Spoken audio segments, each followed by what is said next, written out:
These are 100 clone fragrances, and this is one lonely niche. Right now, the internet's losing its mind over 100 men versus one gorilla. But in the fragrance world, we got our own battle happening, and most people have no idea it's even going on. Master perfumers are out here crafting signature blends for years, and clone brands are knocking them off in the matter of months. Imagine spending years perfecting a formula only to have a $15 knockoff beating you in popularity and in compliments. It's disrespectful, but is it deserved? Every week there's a new clone house, new brand, and new $25 bottle claiming it smells identical to Killian, Creed, and Parfum de Marly. So I asked myself, what happens when you stack 100 of these clone fragrances up against one niche beast? Who wins, your nose or your wallet?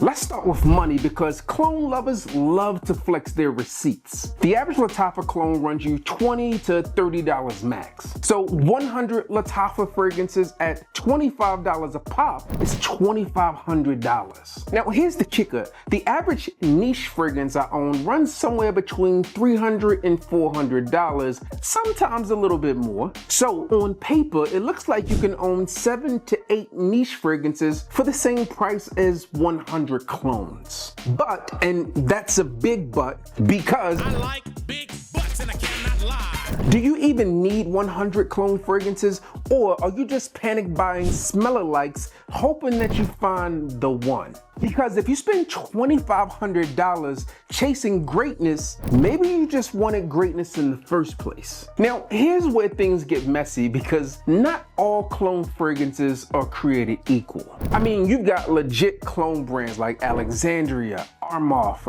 Athnan, Lattafa, FOMO, Fragrance World. And these brands honestly punch their way above their price tag. But then you got the TEMU clones. And these are the fragrance equivalents of a fake Gucci belt.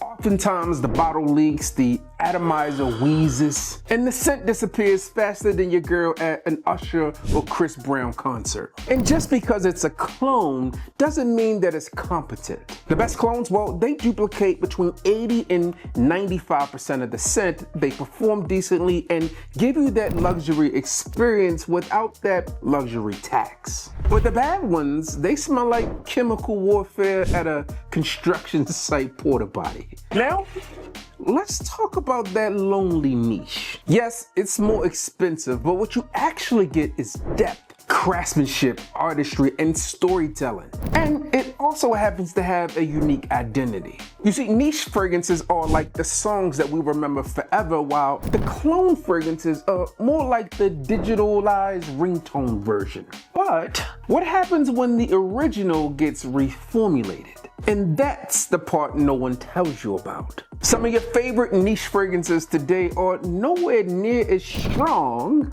as some of their fragrance clone counterparts. Reformulation is like the dirty little secret of the fragrance world. And sometimes, because of this, the clone ends up being better than the original. Well, at least the original you can buy on today's market. Picture this, you spend $400 on your favorite fragrance only to get it home to find out that the fragrance company weakened the formula to save money. Meanwhile, that $30 clone fragrance performs very similar to that original bottle that someone wants an unopened price tag of $1,500 for. And in this case, you get that perceived formula that you originally fell in love with.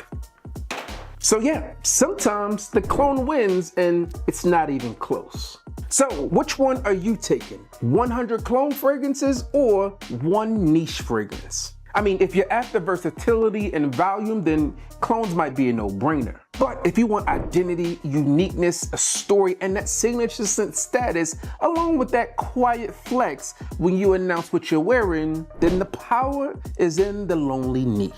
If you're team clone or just want to see some of the wild clone fragrances out there, click here to see what happened when I picked up cheap fragrances from TEMU.